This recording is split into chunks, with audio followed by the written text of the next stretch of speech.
Bon, merci. Alors, c'est toujours pour moi un immense plaisir de revenir à la maison. Je pense que j'en suis à ma 5e ou 6e présentation. C'est effectivement la 2e au moins, peut-être la 3e sur la méthadone. Est-ce qu'il y en a qui étaient ici quand j'ai présenté il y a 2 ans, peut-être? Bon. OK. Alors, il n'y a pas tellement grand-chose de nouveau depuis ce temps-là. Je vais essayer de vous montrer un petit peu de littérature plus récente, là, des années 2010-2012. Est-ce qu'il y a d'autres médecins qui prendront leur licence? Bon, alors il y en a 3 qui l'ont déjà, puis 2 qui vont la prendre. OK. Est-ce qu'il y a des infirmières qui aimeraient prendre la licence pour la méthadone si elle existait? C'est toujours le problème. Habituellement, il y a beaucoup d'infirmières dans mes assistances, puis sont très savantes quand elles finissent, puis sont très frustrées aussi parce que c'est pas eux autres qui vont prescrire. Alors, je leur dis d'essayer de convaincre leur médecin de prendre le cours, puis finalement d'avoir la licence. C'est sûr qu'il y a beaucoup de préjugés qui existent et aujourd'hui, mon but avoué, c'est de faire tomber les préjugés qui existent à la fois sur la méthadone et surtout sur son emploi, parce qu'il y a des gens qui véhiculent beaucoup un danger potentiel, mais quand vous y pensez, tous les opioïdes sont potentiellement dangereux si on ne sait pas comment les employer. Alors, pas plus la méthadone que les autres, finalement. Alors, dans mon préambule que vous avez sur les handouts qui vous ont été remis, vous voyez que je vous renvoie au grand livre des soins palliatifs. Alors, est-ce que vous êtes tous membres de Palliscience? Oui. OK. Alors, donc, si vous êtes allé dans la dernière année sur Palliscience et que vous avez cliqué sur l'icône Le grand livre des soins palliatifs, alors vous allez voir que le tome 1 est exclusivement dévolu à la douleur. À la fois les syndromes douloureux, à la fois l'évaluation de la douleur, mais surtout la physiologie de la douleur et le traitement de la douleur. Alors, il y a un chapitre qui est dévolu aux antagonistes des récepteurs NMDA. Et dans ce chapitre-là, dans le grand livre, on parle et de la kétamine et de la méthadone. Et comme c'est moi qui l'ai écrit, je me suis permis de m'inspirer de ce chapitre-là en enlevant la kétamine et en upgradant un petit peu la portion qui traitait de la méthadone. Et il y a un quiz qui va être, qui est déjà dans le grand livre, comme tous les autres chapitres, vous le savez. Si vous les lisez, vous pouvez avoir des crédits de formation. Il y a des quiz qui viennent à la fin de chaque chapitre et auxquels vous répondez. Vous êtes coté sur ça. Alors, comme cette présentation est enregistrée sur vidéo, il y aura un quiz aussi sur vidéo que j'ai fait et qui vous donneront des crédits de formation. Alors donc, je vous invite à aller voir des chapitres sur la physiologie pour bien comprendre pourquoi la méthadone est un outil de choix en douleur, que cette douleur-là soit cancéreuse ou qu'elle soit non cancéreuse. S'il y a des questions pendant la présentation, j'ai aucun problème, ne vous gênez pas. Et je vais la répéter, votre question, pour les fins de l'enregistrement, ne soyez pas surpris. Alors, quels sont les objectifs pour cette leçon? Alors, c'est d'abord de vous montrer la logique qui est sous-jacente à l'emploi des bloqueurs, pas juste de la méthadone, mais plus généralement des bloqueurs des récepteurs NMDA. Alors donc, dans certaines circonstances cliniques et dans certains types de douleurs ou dans certaines autres situations que souvent la médication va créer aussi. Je veux mettre aussi en relief les différences pharmacocinétiques, mais aussi pharmacodynamiques de la méthadone par rapport aux autres molécules opioïdes. Donc, vous montrer de quelle façon elles se différencient. Et finalement, le but de la journée, c'est que vous employez la méthadone, mais de façon très sécuritaire et comme ça qu'il n'y ait pas de pépins et alimenter les préjugés que l'on connaît contre la molécule. Alors, vous avez tous un papier et un crayon? Oui, OK. Alors, je vous présente un patient qui a un cancer du poumon, donc non à petites cellules. Il y a un envahissement du plexus brachial, donc c'est un pancos. Et son hémato-oncologiste, pour ses douleurs, lui donne de la codéine contine. Alors, comme vous voyez, 150 à toutes les 12 heures. Et il lui donne aussi de l'anthracète qu'il peut prendre 4 fois par jour en entredose. Alors, le patient n'est pas soulagé et vous voulez substituer sa codéine pour de l'oxycodone. Alors, si vous prenez un papier et un crayon, est-ce que quelqu'un va plonger pour me dire quelle est l'équivalence, les coûts analgésie en oxycodone en faisant votre rotation à partir de la codéine?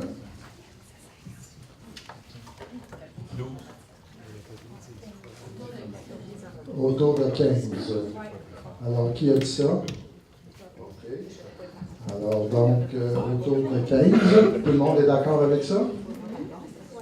Oui, OK. Alors, comme vous voyez, la rotation, la codéine contine, plus 4 pilules d'anthracète, donc avec 30 mg de codéine chacune. Donc, on a un équivalent de 420 mg de codéine. Vous savez que la codéine est 10 fois moins forte que la morphine. Alors, donc, on revient à la morphine autour de 40 mg, ce qui va nous donner autour de 20 mg d'oxycodone. Et comme vous faites une substitution, bien, vous allez donner 75 % de la dose et vous pourriez lui donner de l'oxynéo à raison de 5 aux 8 heures. Et ça arrête là. Est-ce que ça arrête là? Non? Pas toujours. OK. Alors, dans quel sens que c'est pas toujours? Ça va dépendre du patient, ça va dépendre c'est adapté. Alors, ça va dépendre du patient. Alors, sur quel paramètre spécifiquement que ça va dépendre du patient? L'excès de douleur encore très souvent, il y a une attaque hépatique, une attaque rénale. Parce que je vous ai marqué, mais attention. Attention à quoi? La variabilité entre les patients. Ça y prend des entredoses. Alors, ce que je veux faire... Oui, mademoiselle? C'est parce qu'il ne métabolise pas nécessairement sa codéine en morphine. Ah, j'aime ça entendre ça. Alors, parce que il y en a qui ne métabolisent pas la codéine en morphine, donc il n'y aura pas les coups analgésie. C'est juste pour faire ressortir que quand on voit le mot codéine, on a toujours des craintes, parce que là, vous faites une substitution, puis vous partez, s'il ne métabolise pas, vous partez d'équivalent de 0 de morphine, puis vous vous en allez vers 40-50 mg, OK? Alors donc, le mais, attention, c'est juste pour faire ressortir qu'avec la codéine, on est plus prudent, puis on raisonne un petit peu d'une façon différente. Est-ce que tout le monde est d'accord avec ça? Bravo. OK. Après 7 jours d'oxynéo, puis des entredoses de supédol, le patient vomit, il est somnolent, il n'est toujours pas soulagé. Il prenait 5 entredoses de 2,5, donc un supédol 5 divisé en 2, pour un total de 12,5 par jour. Bien là, vous vous dites, écoute, on va essayer d'autres choses. Et on va essayer une molécule qui est 100 fois plus forte que la morphine, donc qui est 50 fois plus forte que l'oxycodone. Alors, quel sera votre calcul à ce moment-là? Si vous voulez passer de son oxynéo vers le fentanyl en patch.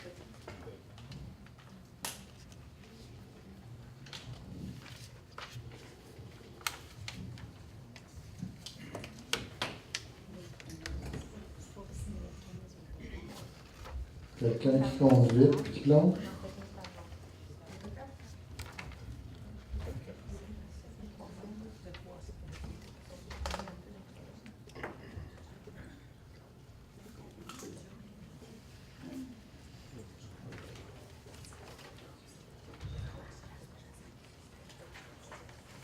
Voulez-vous que je vous aide? Non. Oui. OK. Alors, on dit qu'il prend de l'oxynéo, 15 mg, plus 5 comprimés de 2,5 d'oxycodone. Donc, on a autour de 27,5 de Supédol, ce qui va nous donner aux alentours de 55 mg de morphine par la bouche. Alors, vous faites votre conversion en duragésique. Alors, vous savez que pour 60 mg de morphine par la bouche, c'est l'équivalent d'un timbre de 25 de fentanyl. Alors donc, ce patient-là, vous pourriez facilement changer tout l'oxynéo plus son Supédol qu'il prenait avec un timbre de 25 microgrammes à l'heure de fentanyl. Tout le monde est d'accord avec ça? Ben moi, ce qui m'achète, il y avait des vomissements, il s'endormait. Je sais-tu, il peut être pas soulagé parce que la douleur n'est pas bien contrôlée avec les narcos, puis être surdosé de ces narcos, puis je suis pas sûre qu'il donnait 25, je vais l'améliorer. J'ai juste peur de calculer une surdose pour changer qu'une autre surdose. Okay, c'est parce que vous n'avez pas encore votre licence de méthadone. Parce que l'autre raison pourrait être qu'il n'est pas soulagé, effectivement. Vous augmentez vos doses parce que les opioïdes ordinaires ne sont peut-être pas la bonne molécule pour une douleur comme il a. C'est ça. C'est pour ça que vous êtes ici aujourd'hui. C'est merveilleux. Vous savez que ça va faire la chenoute, hein, les opioïdes, les douleurs neuropathiques. Yes. OK. Et vos entredoses vont devenir dilodide 1 mg, alors toujours le 10 de l'équivalent de son patch de duragésique. Tout le monde est d'accord avec ça? Et on avance. Ah ben là, ça va pas mieux, mademoiselle. Il n'est pas soulagé, puis il a pris vite entredose de dilodide là, de 1 mg. Puis là, vous vous dites, ah ben là, j'ai pas le choix, il faut que j'aille avec la méthadone. Mademoiselle, vous augmenteriez la co-analgésie. On aurait pu en mettre, ça n'aurait pas changé grand-chose probablement, parce que l'opioïde qu'on donne ici est probablement non efficace parce qu'il souffre de douleurs neuropathiques. On aurait pu, c'est vrai. Je n'aurais pas donné le cours sans ça. Il faut que je vous amène à la méthadone. Oui, c'est ça, c'est ça. Mais là, il est en limite maintenant. Il n'y a pas nécessairement tout ça encore, parce que souvent, on veut soulager. Les autres molécules co-analgésiques, souvent, ça prend plus de temps pour agir. Il faut augmenter nos doses, il faut titrer aussi. Et habituellement, on essaie, avec l'analgésie, de trouver un soulagement, puis après, on ajoute une autre molécule. C'est très rare qu'on va partir avec 1, 2, 3 molécules en même temps, parce que s'il y a des effets secondaires, on ne sait jamais lequel des médicaments qui nous donnent. Alors, mettons que pour les besoins du cours aujourd'hui, on est rendu aux opioïdes, puis on essaye de le soulager. Oui? Avant de passer à la méthadone, j'aurais eu, moi, tendance à essayer des trucs comme l'Érica, Neurontin. Est-ce que j'aurais mal fait? Oui, bien, c'est ce qu'on est en train de discuter. Bon, OK, c'est parce qu'on n'entend pas en arrière ce que vous dites. Ah, OK. Alors, que donc, les gens le docteur il dit la même chose que les gens ici en avant, là, que ben, là, on présume qu'il y avait du Lyrica, il y avait déjà son affecteur, il y avait déjà, etc. Et qu'il n'est pas soulagé. On est d'accord avec ça. Alors donc, vous voulez essayer la méthadone. D'autres cas types que nous voyons dans nos unités, que vous voyez ici à la maison. Alors, une dame de 64 ans, c'est tous les cas qu'on a eus, là, ça. cancer anal, elle a eu une résection chirurgicale, elle a eu de la radiothérapie sur la région anale. Ça va très bien, elle passe ses colonoscopies régulièrement, elle passe ses résonances magnétiques, et il y a une récidive glauco-régionale 2 ans plus tard. Alors, elle a des douleurs de type brûlure anale, elle a du ténesme, elle a des étreintes. C'est une insomnie totale à cause de la douleur, et elle prend déjà de l'hydromorphe contint, 120 BID, ça veut dire 240. On est déjà rendu là, en équivalence d'à peu près 1200 mg de morphine par jour. Elle a son prégabalin à dose maximale, 600 mg. Elle a du Effexor 225. Localement, on essaie de diminuer la douleur avec l'ongan-nitrol. Comme elle dort pas, mais on lui donne de la quiétine. Et elle a aussi de nabilone comme agent finalement. Alors donc, les cannabinoïdes. Et son espérance de vie est de 3 semaines. Un autre cas qu'on a souvent, c'est un homme de 55 ans, c'est un cancer du poumon, un lobe supérieur, donc une atteinte du plexus brachial. C'est un scan 3D. Alors, comme vous le savez, à ce moment-là, il y a des ganglions dans le médiastin, il y a eu de la chimiothérapie, il y a eu de la radiothérapie, mais il n'y a pas de métastase à distance. Alors, les douleurs sont de type dysesthésique, il y a des allodinies, il y a de l'hyperalgésie sur le territoire de l'épaule et du bras. Alors, la même chose, il prend de l'hydromorphe contint, l'équivalent de 120 mg par jour, donc on est aux alentours de 600 d'équivalent de morphine, plus 5 comprimés par jour de dilodil en entredose, le Lyrica, dose maximale, de la duloxétine, et il est absolument non soulagé. Alors, c'est vraiment le type de cas que l'on rencontre régulièrement et pour lequel la méthadone devient la molécule de choix à ce moment-là. Alors, oui? Pourriez-vous définir le terme étreinte qui est utilisé dans le cas de type de la dame de 64 ans? Oui, alors le ténesme, c'est comme des fausses envies, puis les étreintes, c'est des douleurs crampiformes qui sont insoutenables. Alors très souvent, ces gens-là, c'est ce qu'ils ressentent. Alors pas des empreintes, mais des étreintes. On regarderait dans le dictionnaire médical pour une définition plus élaborée. C'est 2 choses différentes, mais quand on voit ça, là, on sait que ça se passe là, à ce niveau-là. Et c'est intenable. OK. La méthadone comme telle, ben, je vous apprends rien si je vous dis que pour moi, la méthadone, c'est tout simplement de la morphine. Mais c'est une morphine différente et une morphine que je qualifierais d'améliorée. Alors donc, en partant, c'est un opioïde. Et les exercices que je vous ai fait faire au départ, c'est pour vous montrer que la méthadone, c'est très rare que je l'enseigne comme étant une portion à part des autres médicaments. Alors, elle fait partie des opioïdes et habituellement, elle vient très, très, très rarement en première ligne ou en première intention. Alors, on a essayé beaucoup de choses habituellement avant d'arriver à la méthadone. Alors, c'est pour ça que je fais finalement toujours faire le petit exercice. D'abord, pour vous montrer qu'il faut que vous soyez capable de vous promener d'une molécule à l'autre et qu'aujourd'hui, vous allez tout simplement rajouter une autre molécule à votre arsenal thérapeutique. Alors, comment on fait pour se dépêtrer avec la classe des opioïdes?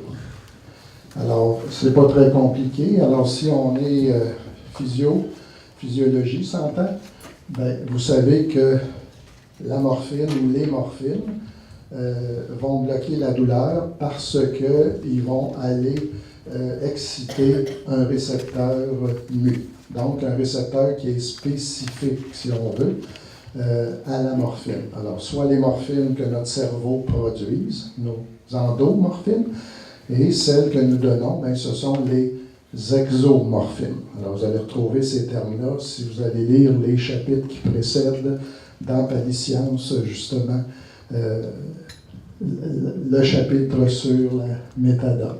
Alors donc, tous les opioïdes, et ça fait partie de la définition. Pour être un opioïde, il faut avoir une action sur un récepteur mu. Alors donc, l'action sur le récepteur mu, ça peut être une action globale, pure, et c'est ce qu'on appelle des agonistes mu. Mais parfois, une molécule d'opioïde, différente de la morphine, peut avoir un effet qui est agoniste, donc qui va stimuler le récepteur mu, mais qui va antagoniser, qui va être antagoniste pour d'autres récepteurs. Parce qu'il n'y a pas juste une sorte de récepteur aux opioïdes. Alors, il y a des récepteurs mu, delta, il y a des kappa. Alors donc, ils ont tous des effets différents. Et on peut avoir des agonistes partiels, c'est-à-dire qu'ils ne déclenchent pas une réaction totale. Ils vont déclencher une réaction qui est moindre, et c'est le cas de la buprénorphine. Les patchs là, qu'on emploie de Butrans, alors le Butrans est une sorte de morphine, c'est la buprénorphine, et c'est un agoniste partiel. Il y a des anti-récepteurs mu aussi. Alors, quand vous donnez du naloxone ou du naltrexone, ou quand vous donnez du Relistor, quand vos patients sont constipés, vous donnez un opioïde parce qu'il agit sur le récepteur mu, mais c'est un anti-récepteur mu finalement. Alors, les patients qui arrivent intoxiqués avec la morphine, qu'est-ce qu'on fait? On leur donne du naloxone ou du naltrexone, puis oups, ils se réveillent rapido. Alors, donc, ce sont des anti-récepteurs mu. Vous voyez que dans la colonne des agonistes mu, c'est ceux-là qu'on emploie pour traiter en douleur chronique. Alors, il y a la codéine, il y a la morphine et la thébaïne. Alors donc, la thébaïne, elle fait partie des molécules primaires que l'on retrouve quand on cultive du pavot. Alors, si vous avez un beau petit jardin, vous cultivez des fleurs de pavot, la petite graine noire, vous faites de l'opium avec. Et à partir de l'opium, vous trouvez la codéine, la morphine et la thébaïne. Et à partir de la morphine, on fait de l'hydromorphone, de la dilodine. Et à partir de la thébaïne, on fait de l'oxycodone et on fait de la buprénorphine. Et si on n'a pas de jardin, on fait un petit laboratoire dans notre sous-sol. Et là, on fait des synthétiques. Alors donc, toujours des récepteurs mu, des agonistes mu, mais le fentanyl est un opioïde, mais qui est fabriqué. La méthadone est un synthétique, donc c'est un opioïde qui est fabriqué. Le tramadol aussi, le Nucynta aussi. Alors donc, ce sont des façons de savoir où on se situe quand on emploie les opioïdes. Alors, qu'est-ce que je veux vous montrer? C'est que la méthadone, c'est le seul opioïde qui est dans 2 colonnes. Hein? Alors, il agit comme toutes les morphines. C'est un agoniste mu, mais vous voyez que c'est un antagoniste. Il bloque les récepteurs N-méthyl-D-aspartate, donc nos récepteurs NMDA. Et dans la colonne, dans la moelle épinière, quand les récepteurs NMDA sont enclenchés, ils sont responsables de l'augmentation de la douleur et ils sont responsables aussi de l'auto-entretien de la douleur. Alors, c'est pour ça qu'à un moment donné, on n'a plus besoin d'avoir de lésions en périphérie puis qu'on continue à avoir du mal. Parce que dans le système nerveux, les récepteurs NMDA sont enclenchés. Et c'est pour ça que si on peut les bloquer, on va diminuer la douleur et on va peut-être aussi bloquer le fait que c'est auto-entretenu. Vous avez juste à penser aux zonas. Hein? Les zonas, il n'y a plus de boutons après 3 semaines, 1 mois. Puis les gens vous disent ah, juste ma chemise qui frotte, ça me fait mal. Alors donc, le problème, il n'est plus dans la peau à ce moment-là, le problème, il est dans le système nerveux, donc dans la moelle. Alors, c'est la définition même d'une douleur neuropathique, finalement. Est-ce qu'il y a des questions là-dessus? C'est clair? OK. Bon. Vous savez qu'il y a des douleurs aiguës, puis il y a des douleurs chroniques. Alors, c'est très facile en douleur. On a juste deux sortes de douleurs. Alors, quand on parle d'aigu et de chronique, on parle de temps. Mais les processus sont totalement différents. Et les molécules chimiques qui sont impliquées dans la douleur aiguë, elles sont différentes que de celles qui sont impliquées en douleur chronique. Alors, c'est pour ça qu'il faut souvent, toujours même, essayer de traiter les douleurs aiguës rapidement pour pas qu'elles deviennent chroniques. Puis, il y a une douleur aiguë qui devient chronique, c'est parce qu'il y a d'autres phénomènes chimiques qui, au début, ne sont pas présents, qui, là, vont s'enclencher. Alors, dans cette partie-là, vous voyez une douleur aiguë et vous voyez qu'en périphérie, ça c'est le synapse ici. Alors ici, c'est le deuxième neurone, celui de la moelle. Et ça, c'est le bout du premier neurone, donc son axone terminal. Et vous voyez que la substance chimique qui véhicule la douleur, c'est le glutamate. Alors donc, le glutamate est dans les vésicules. Quand un courant électrique de douleur arrive au bout, le glutamate est relâché. Et de l'autre côté, sur le deuxième neurone, bien, vous voyez qu'il y a des récepteurs. Il y en a un qui s'appelle AMPA, puis l'autre qui s'appelle NMDA. Bien, en douleur aiguë, le récepteur NMDA, il est bloqué. Alors, la petite molécule que vous voyez ici, c'est du magnésium. Tant que le magnésium est là, le NMDA, lui, il ne fera pas de dégâts parce que c'est le récepteur AMPA qui va être celui qui va être sollicité. Puis, qu'est-ce qui va rentrer dans le neurone? C'est du sodium. Qu'est-ce qui va sortir? C'est du potassium. Alors, c'est comme ça que ça fonctionne dans le système nerveux. Un courant électrique, de la chimie, ça traverse l'autre bord, puis courant électrique qui repart à ce moment-là. Alors, donc, c'est toujours de cette façon-là. Si la douleur aiguë dure trop longtemps, qu'est-ce qui se passe? Bien là, vous allez enclencher les récepteurs NMDA. C'est-à-dire que la petite molécule de magnésium là, qui est dans le canal NMDA va sauter. Et à ce moment-là, c'est du calcium qui va rentrer au lieu que ce soit du sodium. Et le calcium, c'est un deuxième messager dans le neurone, puis là, il va enclencher une foule de réactions chimiques qui vont conduire à la douleur neuropathique. Alors, comme vous voyez, il faut essayer de bloquer le récepteur NMDA pour ne pas passer d'une douleur aiguë à une douleur chronique ou à une douleur neuropathique ou à une hyperalgésie causée par les opioïdes. C'est tout le même NMDA qui fait les trois choses que je viens de vous parler. Parce que vous savez que quand on donne des trop grosses doses de morphine, de supédol, de dilodite, de fentanyl, ça peut créer de la douleur après un certain moment donné, et c'est ce qui se produit à ce moment-là. Et c'est pour ça qu'en douleur neuropathique, où il faut donner des grosses doses des opioïdes ordinaires pour soulager, on approche souvent des seuils où on va créer de la douleur, donc de l'hyperalgésie causée par nos opioïdes. Et ça, on en voit de plus en plus. Parce que quand j'ai commencé dans la douleur, là, il y a plus que 20 ans, on disait la bonne dose de morphine, c'est celle qui soulage le patient.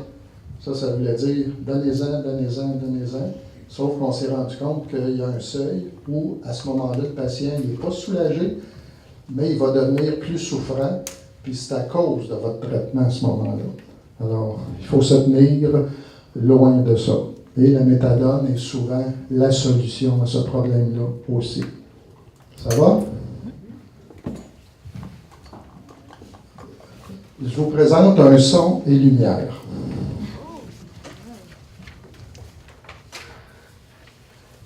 Ah, il ne marche pas. Alors, habituellement, ça, c'est le courant électrique de la lésion, de la douleur qui arrive. Et vous voyez qu'il y a le glutamate qui est ici. Ah, il fait bien ici. OK. Alors, donc, au début, on dit que ça va solliciter les récepteurs AMPA. Après ça, les récepteurs NMDA s'enclenchent.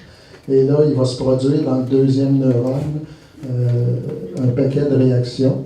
Pendant ce temps-là, votre cerveau essaye de bloquer la douleur. Alors, il va produire la morphine qui descend pour bloquer l'influx ici. Il va descendre aussi de la sérotonine et de la noradrénaline. Alors, quand on parle de coanalgésie, bien, vous le savez, c'est là que ça va agir. Quand on donne des antidépresseurs, on donne des inhibiteurs de recapture sérotonine et noradrénaline parce que ces deux substances-là, au niveau de la synapse ou du synapse, ça bloque la douleur. Quand vous donnez du prégabalin ou du neurontin, c'est ici que ça va agir. Alors, c'est présynaptique et ça empêche le calcium, justement, de rentrer dans la cellule pour que le glutamate soit relâché et que le NMDA s'enclenche. Alors, quand vous donnez des prégabalins, vous ajustez en réalité en présynaptique aussi. Alors, donc, différents niveaux d'action de vos traitements. L'allodynie va arriver parce qu'à un moment donné, la grosse fibre qui normalement bloque les NMDA va venir le stimuler.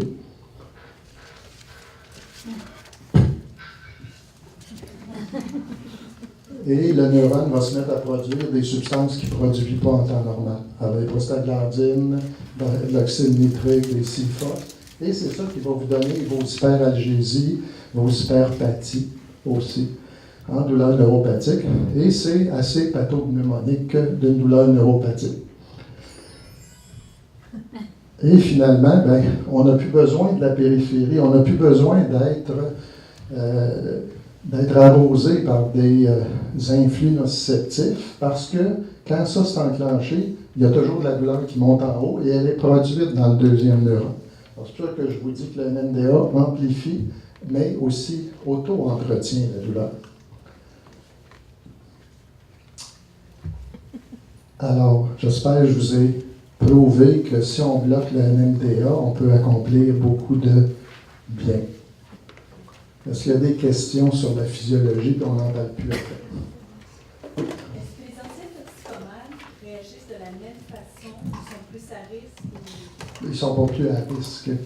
Les anciens toxicomanes ont besoin de beaucoup plus de doses que les gens qui n'ont pas pris d'opioïdes.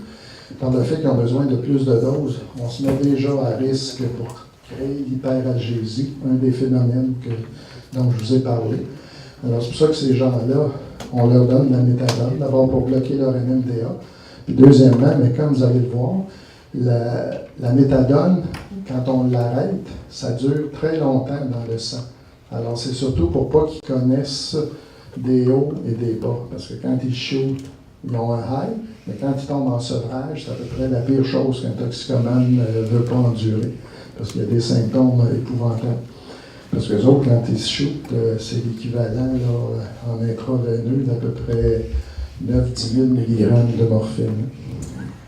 Parce que l'héroïne est déjà 3 fois plus forte que la morphine. Ils se shootent intraveineux, ce qui est 3 fois plus fort que par la bouche.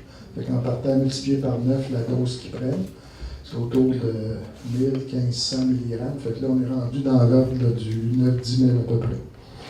Fait que ces gens-là, quand ils sont en sevrage, ils sont hyper sensibles. C'est comme s'ils récupéraient finalement leur récepteur mu qui était totalement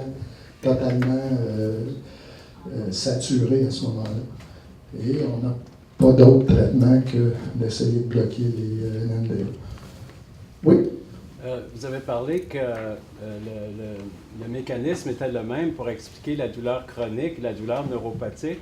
À propos des choses chimiques, là. Est-ce que ça veut dire qu'on devrait traiter une douleur chronique principalement par la méthadone plutôt que par les opiacés ordinaires? Les gens vont plutôt prescrire Butrans et compagnie. Là. Le Butrans, c'est déjà une bonne molécule parce que la demi-vie est excessivement longue et l'affinité pour son récepteur. Alors donc, avec des petites doses, ça va durer excessivement longtemps. Et de plus en plus, maintenant, on traite les toxicomanes avec de la buprenorphine, justement. Même quasiment plus qu'avec la méthadone. Et c'est juste une question de demi-vie pour pas qu'il y ait de sevrage.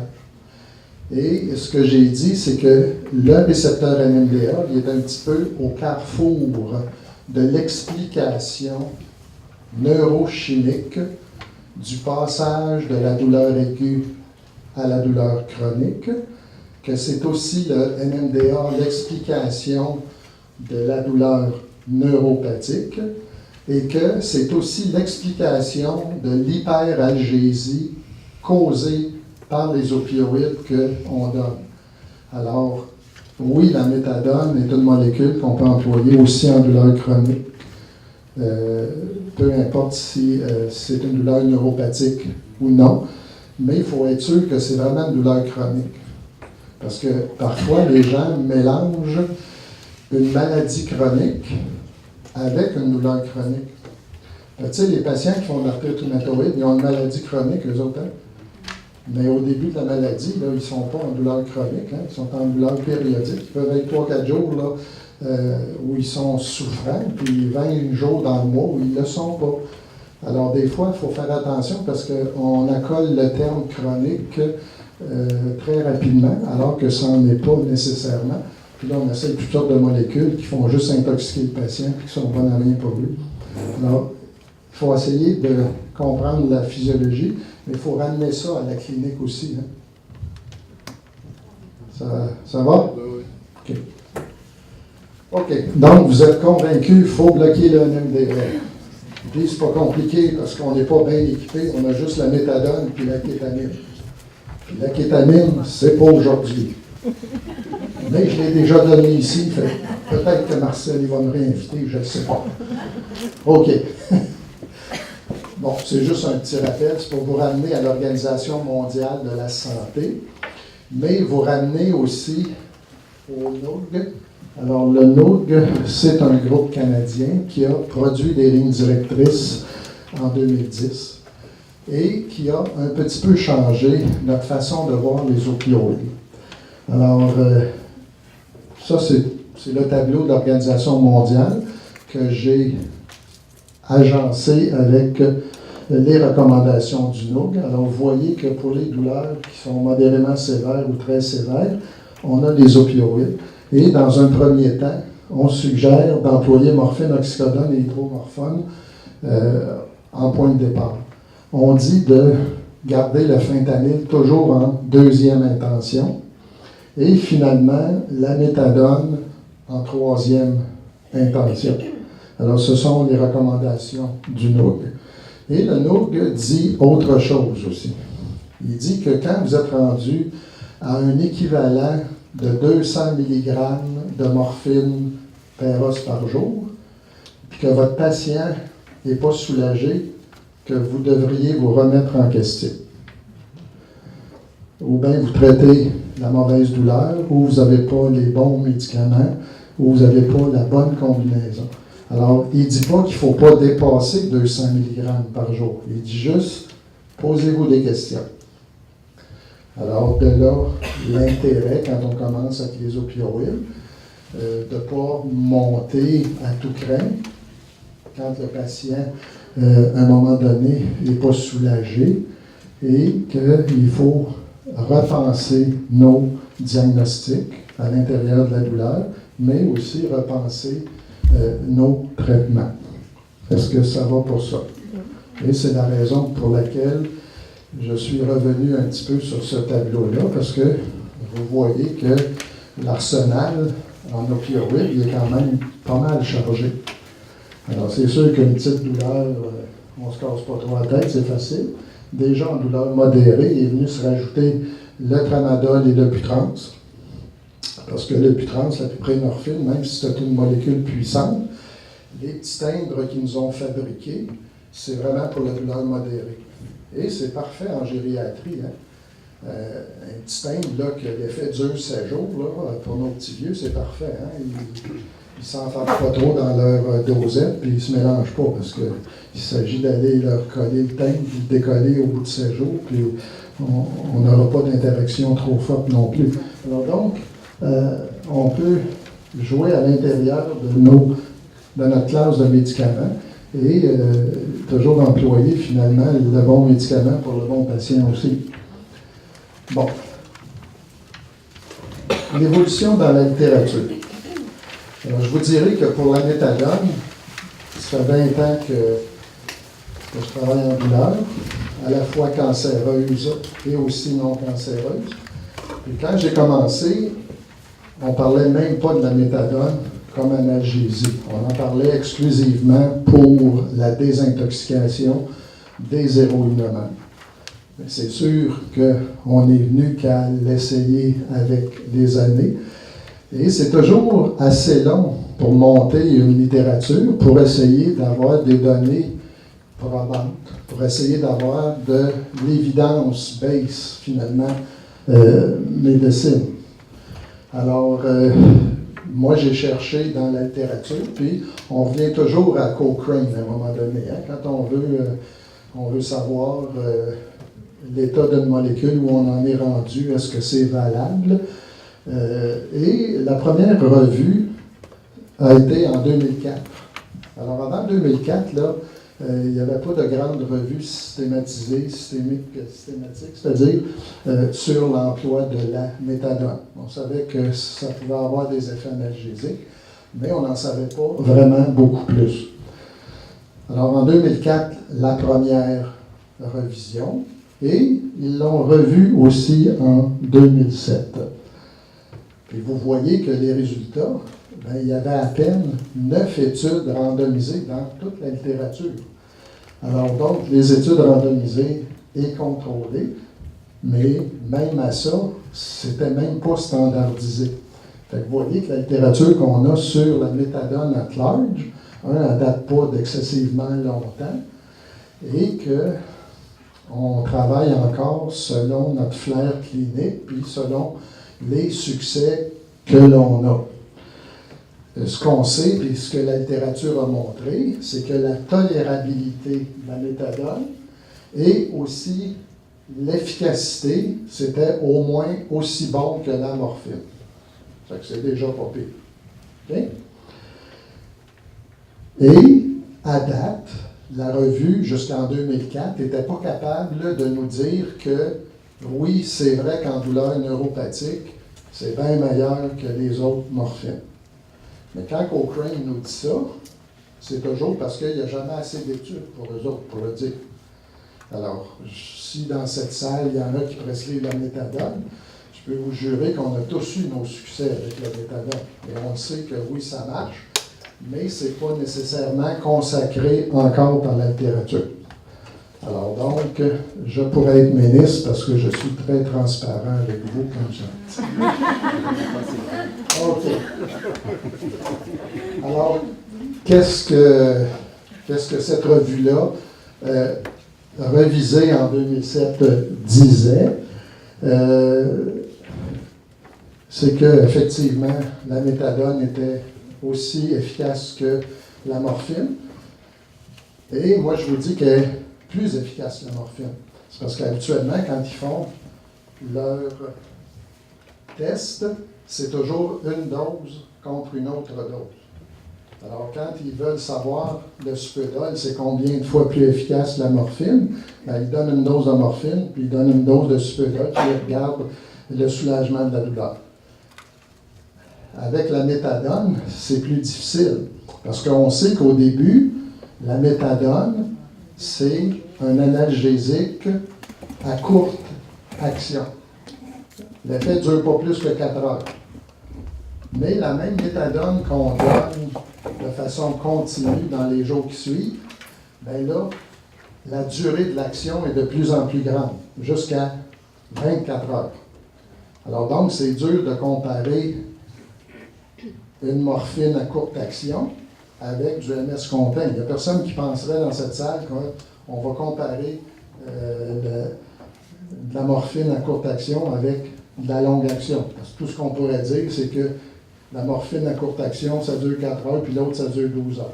Mais quand on fait ça avec la méthadone, on ne peut pas dire plus que dire, ben voici, c'est aussi efficace que la morphine en aigu, Mais on se rend compte que quand on l'emploie de façon régulière sur une longue période, elle devient non seulement beaucoup plus puissante que la morphine, mais son effet dure beaucoup plus longtemps aussi que celle de la morphine.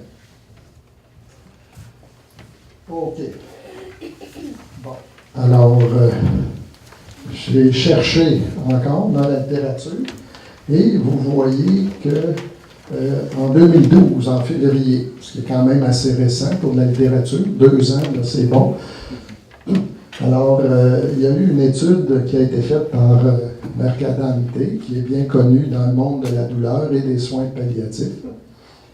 Et c'était quand même une revue de son expérience sur 345 patients.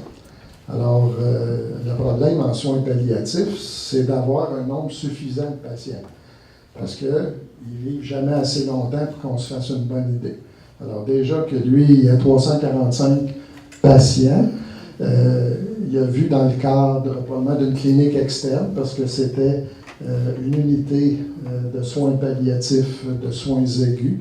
Alors donc, probablement qu'ils étaient ambulants, ces patients-là.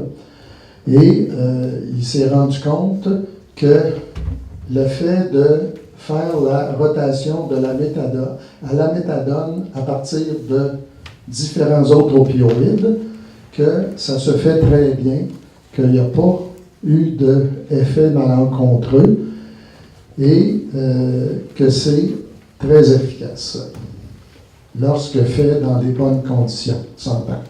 Alors déjà, on commence à avoir de la littérature beaucoup plus récente, spécifiquement sur la méthadone.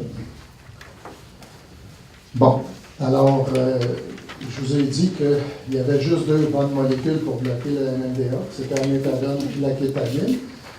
Mais il y en a d'autres aussi médicaments que vous connaissez parfaitement et qui peuvent avoir un effet sur le récepteur NMDA, mais c'est un effet très, très, très mitigé.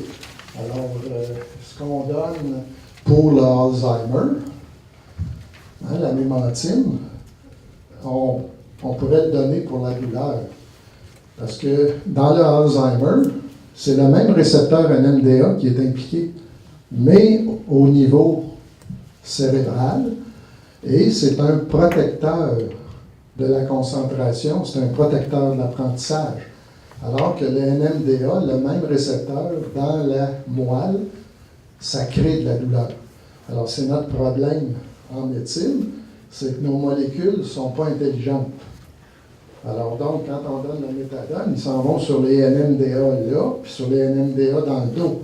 Sauf que là, vous le savez, les opioïdes, ils nous créent des problèmes de somnolence, de concentration, d'apprentissage, même s'ils bloquent la douleur. Alors donc, le cerveau et le système nerveux en général, il est ainsi équipé. C'est que c'est les mêmes récepteurs, mais à différents niveaux. Puis habituellement, un récepteur à un niveau a une action qui est différente que le même récepteur situé à un niveau plus haut. Alors donc, ça explique une partie de nos problèmes quand on essaye de traiter les gens. Alors quand on aura une molécule qui va être capable de cibler le récepteur qu'on veut aller toucher, à ce moment-là, on va être nécessairement beaucoup meilleur. Bon, quand est-ce qu'il faut penser à la méthadone? Douleur chronique, alors ça répond à votre question. Qu'elle soit non cancéreuse ou cancéreuse, là, cette douleur chronique-là. Évidemment, les douleurs neuropathiques ou mixtes, parce que très souvent, on va avoir un mélange à la fois de douleurs nociceptives avec la douleur neuropathique. Lorsqu'on a des cas de tolérance et de toxicité ou d'allergie aux autres opioïdes. Alors, vous le savez, les molécules synthétiques donnent beaucoup moins d'allergie que les molécules naturelles. Alors, la morphine, la codéine, la thébaïne, ce sont les pires pour créer des allergies aux opioïdes, bien que l'allergie comme telle à la morphine est plutôt rare. La question de toxicité, c'est les neurotoxicités, alors tous les cas d'hyperalgésie, et la tolérance aussi.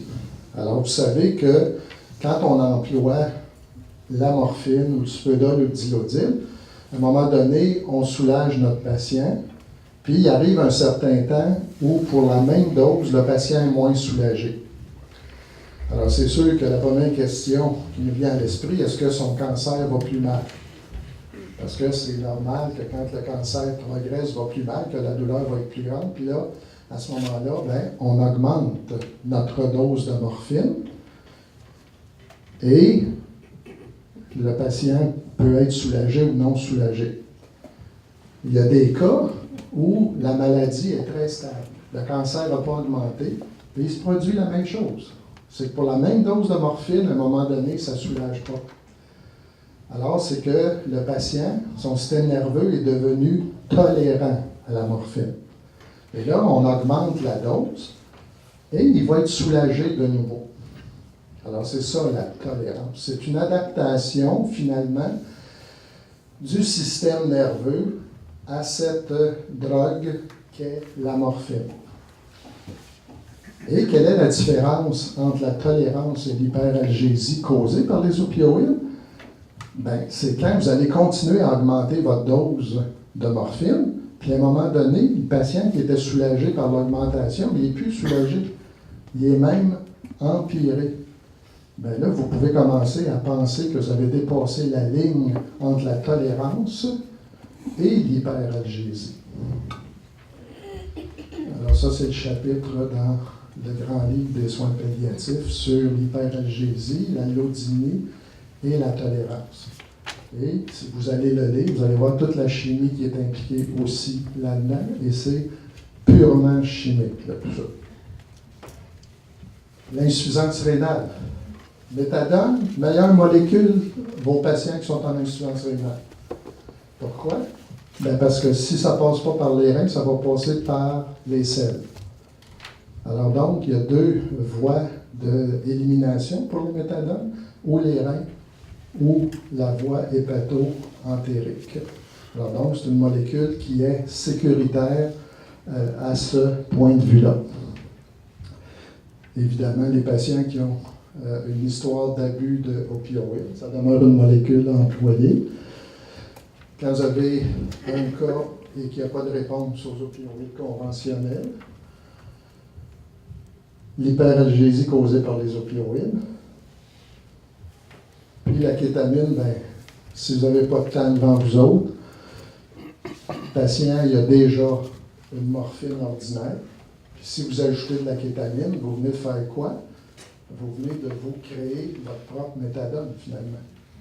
Parce que la morphine qui était là agit sur le récepteur mu, puis la kétamine que vous donnez, elle bloque le récepteur NMDA. Alors donc, il y a des fois où on va vouloir employer plus la kétamine parce qu'on n'a pas de temps devant nous autres. Parce que pour distraire un patient avec la méthadone, ça prend quand même un certain laps de temps. Alors donc, c'est bon de connaître les deux molécules. Est-ce que, oui? Le prurite sous narcotique, est-ce qu'il est moins pire avec la méthadone? Alors, tous les effets, le prurite sous narcotique est-il moins pire avec la méthadone? La réponse, c'est oui.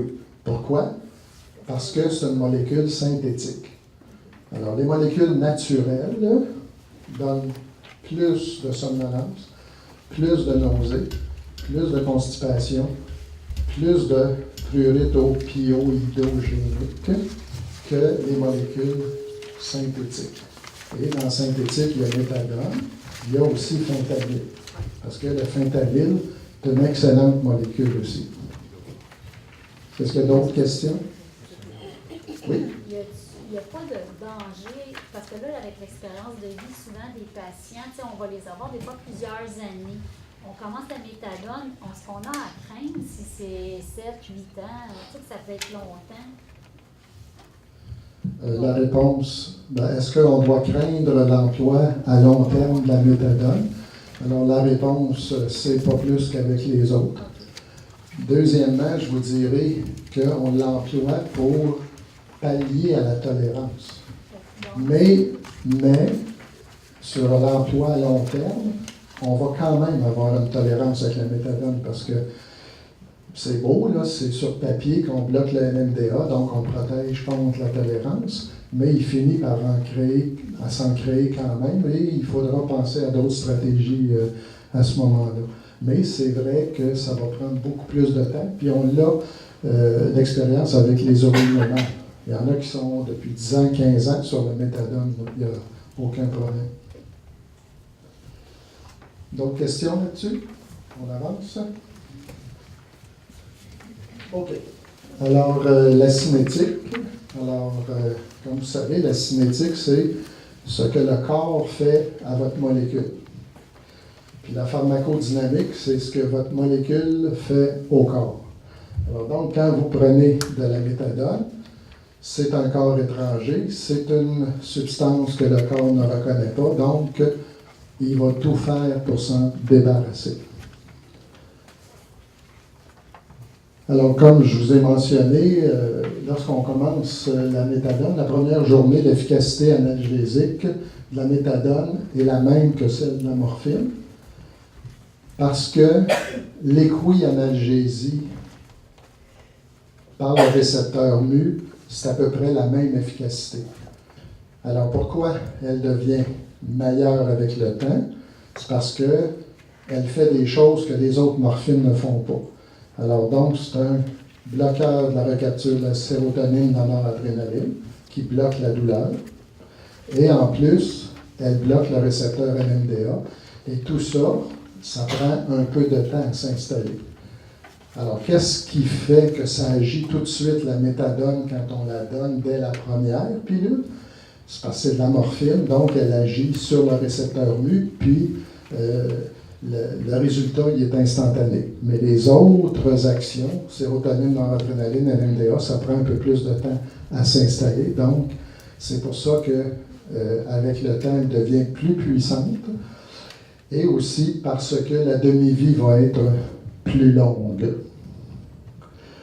Alors, si on la compare aux autres molécules, bien, vous voyez que la demi-vie des autres morphines, c'est de l'ordre de 3, 4, 5, 6 heures au maximum, alors que quand on parle de méthadone, ça peut être aussi court que 6 heures, mais ça peut être aussi long que 150 ans. Bon, quand on parle de demi-vie, c'est parce qu'on veut regarder ce qu'on appelle quand la molécule va arriver à niveau. C'est-à-dire que quand vous prenez une molécule d'un médicament, il va y en avoir une quantité qui va être éliminée dans un laps de temps. Mais, une fois que la 24 heures est passée, il vous en reste dans le sang. Quand vous prenez le lendemain la deuxième pilule, ça s'ajoute à celle qui était restée dans le sang. Il y en a qui est éliminée et ça s'ajoute comme ça. Alors, c'est pour ça que chaque médicament, avant d'arriver à l'équilibre, alors l'équilibre, c'est quoi? C'est que quand vous prenez une pilule, ce qui va sortir dans la journée, c'est ce qui va rentrer dans cette journée-là. Alors, quand vous prenez un antidépresseur, ça prend habituellement 3 semaines. Pourquoi? Parce que la première pilule, elle va être éliminée à 90%, il en reste 10%. Le lendemain, même chose pour cette pilule-là, il en reste 10%, mais du 10% qui restait de la veille, il en reste peut-être 5%. Donc, ça prend un certain laps de temps avant d'arriver à un équilibre et à un effet surtout. Même chose pour la méthadone.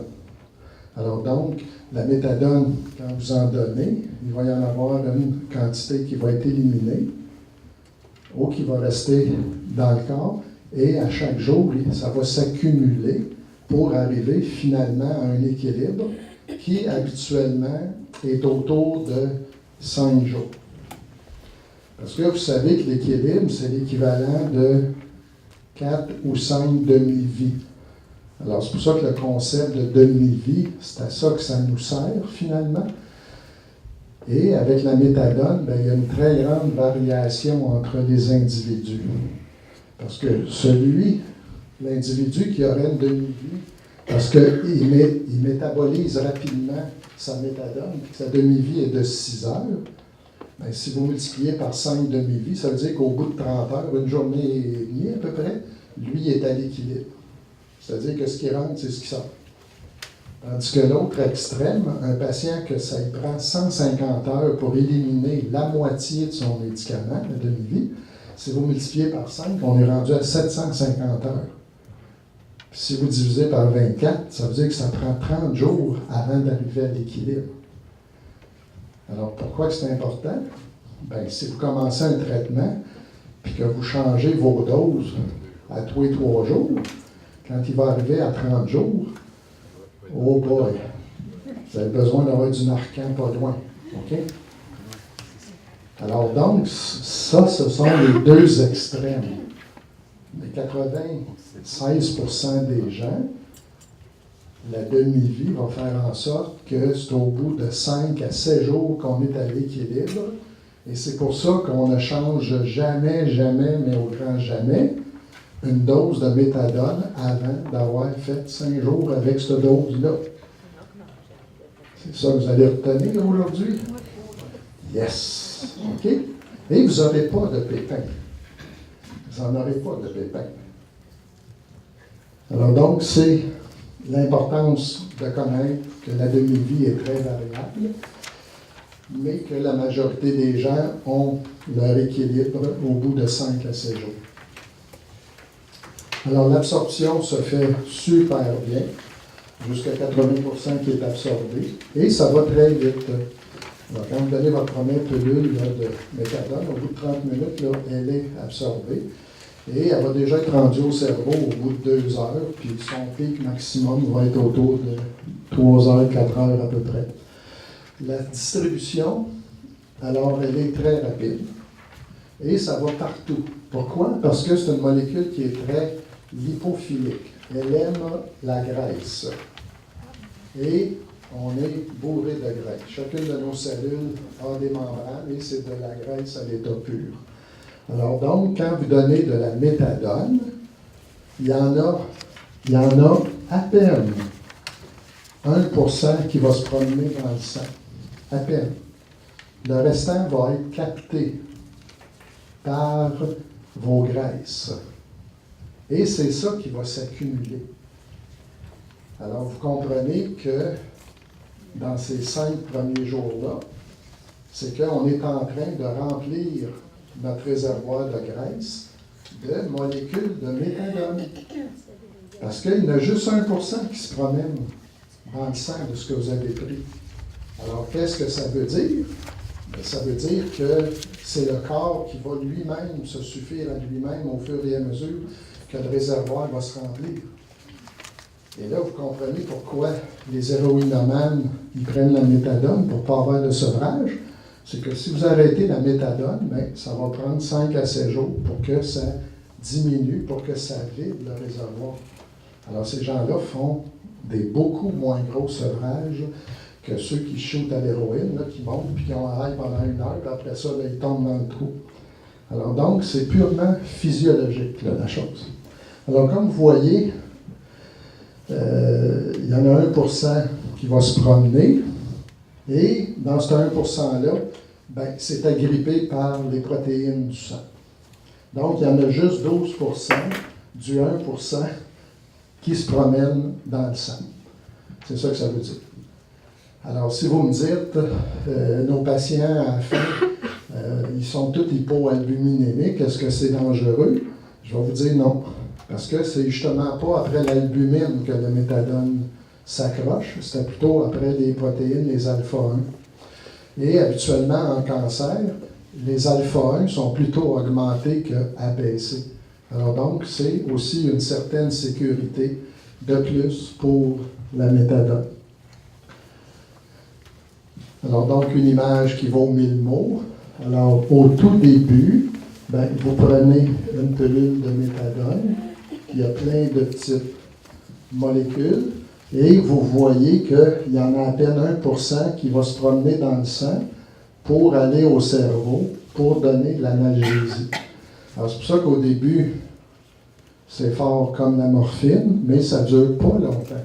Mais pendant ce temps-là, il y a 99% de votre pilule que vous avez pris qui s'en va se stocker dans les graisses.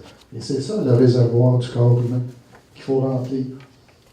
Et quand on est arrivé à l'équilibre au bout de 5-6 jours, ben, vous avez rempli votre réservoir.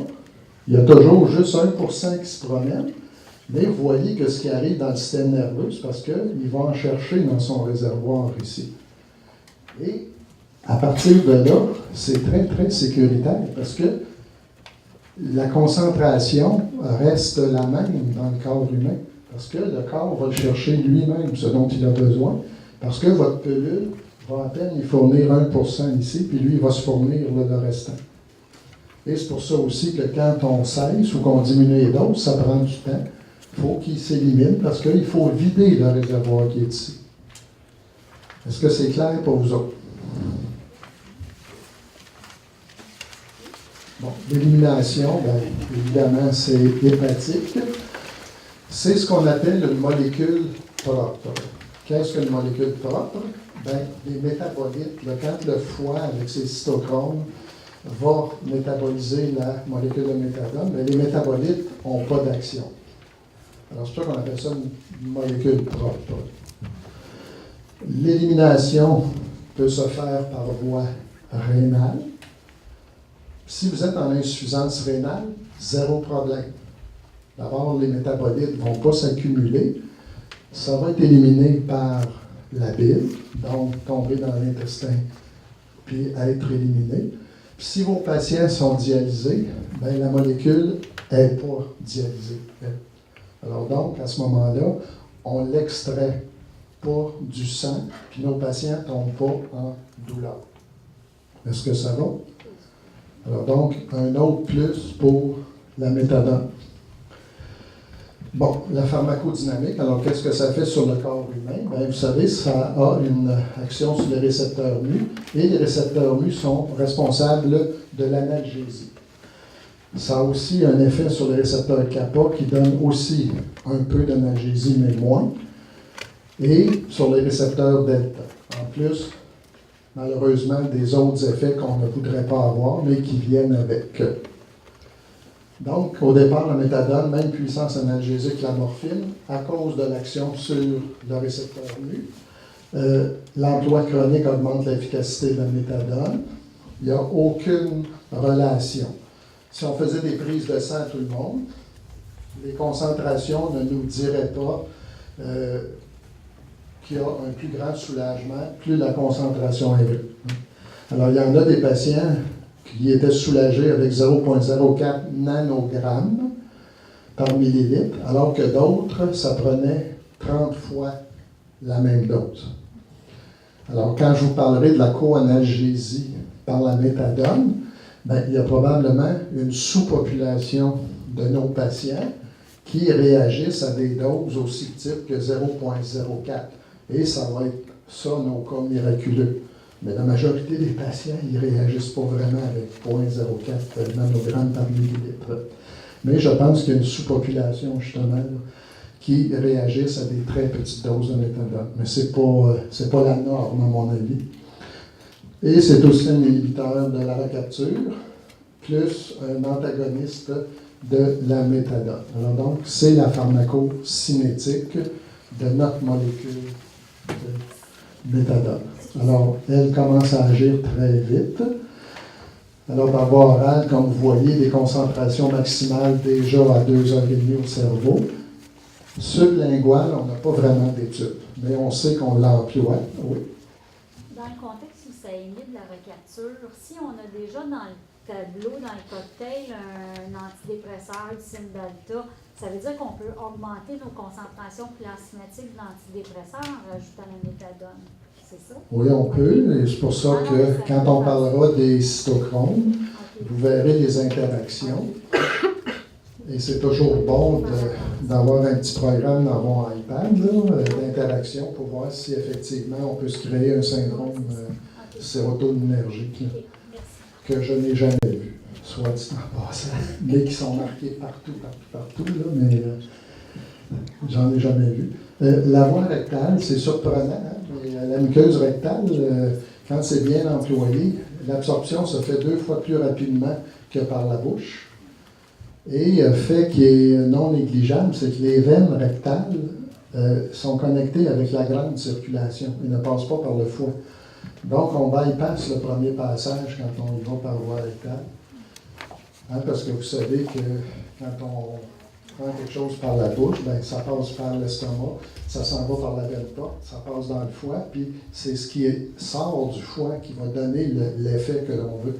Alors que quand on donne par voie rectale, bien, ça passe par les veines rectales, mais qui sont connectées directement dans la grande circulation. Donc, ça passe par le foie seulement dans un deuxième passage.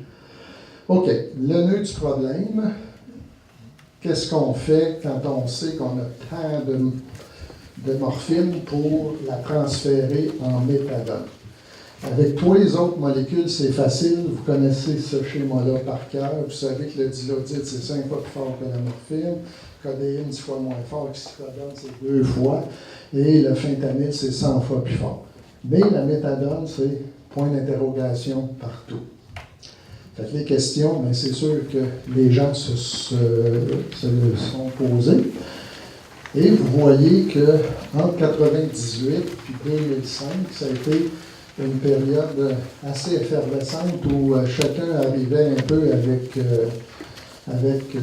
sa façon de faire des calculs. Ça prenait un doctorat en mathématiques à peu près là, pour faire les changements. Alors, Rita Monti, ben, lui, il disait, si votre patient, il y a une dose de morphine entre 30 et 90, ben, le ratio, c'est 3,7 pour une molécule de méthadone. Puis là, ben, s'il se promène entre 91 et 300, le ratio est à 7,75. Puis s'il est en haut de 301, ben là, c'est de 12 à 25. Bon. Il y en a d'autres qui ont raffiné un peu. Alors, ils ont essayé de remplir les gaps ici. Alors, en 2000, alors 3, 5, 10, 12 et 15. Et Mercadante, dont on a parlé, lui, c'était 4, 8, 12. Alors, le problème que moi j'y vois, puis que je trouvais bizarre, c'est que si vous prenez Mercadante ou n'importe quel des autres, si votre patient il a 90 mg de morphine, vous allez diviser par 4, puis vous allez dire, ben, il a besoin d'à peu près 23 mg de morphine. Puis là, si votre patient il prend 92 mg de morphine, bien là, vous allez dire, ah non, c'est 18,1 pour 1. Fait que là, au lieu d'en prendre le 23, il va en prendre 12. Fait que là, il y a comme un non-sens dans tout ça, puis c'est vrai à toutes les ruptures de palier. Alors, le patient qui a 290, vous allez diviser par 8, puis s'il y a 310 de morphine, vous allez diviser par 12. Alors donc, pour des plus grosses doses de morphine, quand vous allez changer de palier, vous allez toujours donner moins de méthadone. Fait que vous risquez qu'il va être pas mal moins soulagé. Alors donc, on a fonctionné longtemps comme ça, malgré que ça semblait un petit peu anachronique. Donc, moi, je vais vous proposer une autre façon, ce qui veut dire essayer d'oublier tous les autres. Là. Et c'est un nomogramme, parce qu'en 2005, il y a un dénommé Toombs, qui est un médecin qui, c'est celui qui emploie le plus la méthadone aux États-Unis. Alors lui, il s'est dit, qu'est-ce qui se passe entre les gaps, alors pour pas justement avoir à redescendre de moitié, puis après ça, recommencer à monter. Puis il s'est dit, qu'est-ce qui se passe passer 300 mg de morphine? Parce qu'on sait que plus on a des grosses doses de morphine, quand on change à méthadone, il faut que notre ratio soit de plus en plus haut. Et rendu à 1000 mg de morphine, le ratio il devrait être de 20 pour 1. Alors pas 12 pour 1, mais 20 pour 1. Alors donc, lui, il a essayé de créer un nomogramme. Alors c'est ça le nomogramme de Toombs. Il a été validé, revalidé, survalidé.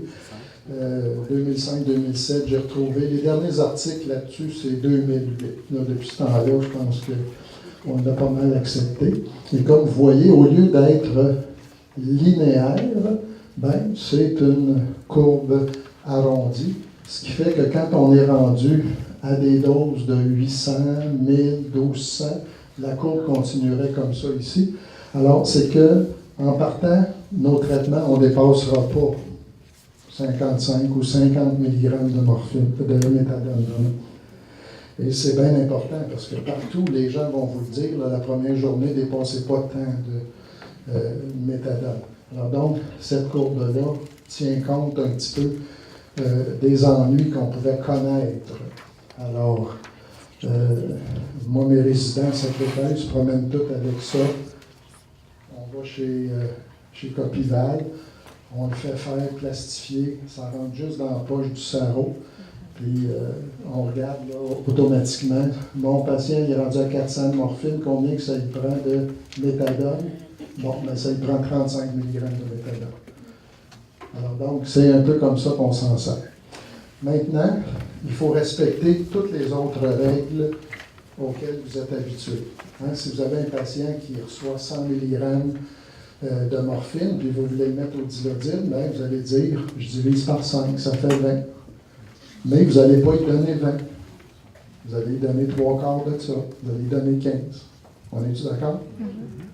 On fait la même chose avec la méthadone. Vous allez trouver une dose d'équivalence. Mais dans l'étape 2, vous allez donner seulement 75% de la dose que vous avez calculée, justement par sécurité. Et finalement, la dose que vous avez, alors dans le cas que je vous ai dit, à 35, bien, 3/4 de 35, on pourrait donner facilement autour de 25, 26, 27 de méthadone.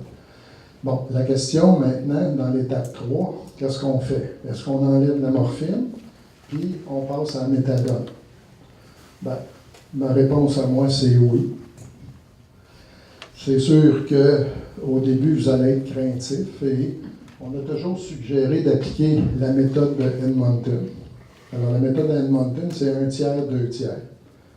Alors, dans ce cas-ci, le patient qui prenait 400 mg de morphine, vous en enlevez 1/3. Alors, ça fait quoi? À peu près 120, 130 mg.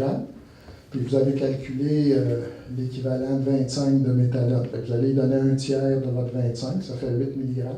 Puis vous allez conserver 2/3 de sa morphine.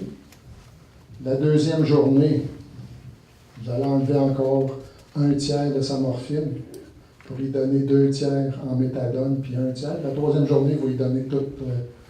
Alors, encore là, ça prend un doctorat en mathématiques. C'est compliqué. On peut se mélanger. Moi, je ne le fais jamais. Mes 9 collègues ne le font jamais. Je connais des milieux où ils ne le font pas, parce qu'à Québec, au congrès, j'ai rencontré un médecin que les autres, ils fonctionnent, ils passent directement aussi à la méthadone. Et il m'a donné un bon point, parce qu'il dit, nous autres, on fait 1/3, 2/3 seulement si on part du Ragesic, les patchs de fentanyl. Parce qu'on sait que quand on enlève le patch, il va en rester pour 12 à 17 heures à peu près dans le réservoir de la peau. Alors donc, à ce moment-là, ils vont plutôt appliquer le 1/3, 2/3, mais c'est à peu près les cas où ils le font. Mais pour le restant, ils passent directement, eux autres aussi, à la méthadone. Il y avait une main de levée. Oui? Bien, c'est juste parce que ça plaisait à l'esprit de diminuer tranquillement le premier puis d'augmenter le deuxième. Parce que ma question est celle-ci. Dans l'attente de l'atteinte de l'équilibre à 5 à 7 jours, si le patient est souffrant, qu'est-ce qu'il prend? OK. Alors, si on continue, parce que là, on vient de finalement faire la rotation à la méthadone, mais pendant qu'on fait ça, ce patient-là prenait une autre sorte de morphine. Et vous aviez déjà calculé des entredoses, n'est-ce pas? Donc, c'est normal de penser que s'il n'est pas soulagé pendant la titration, vous allez continuer les mêmes entredoses. De l'ancien. Vous n'avez même pas besoin de recalculer parce que c'est des couilles analgésiques. Au moins pour les 5 premiers jours. OK?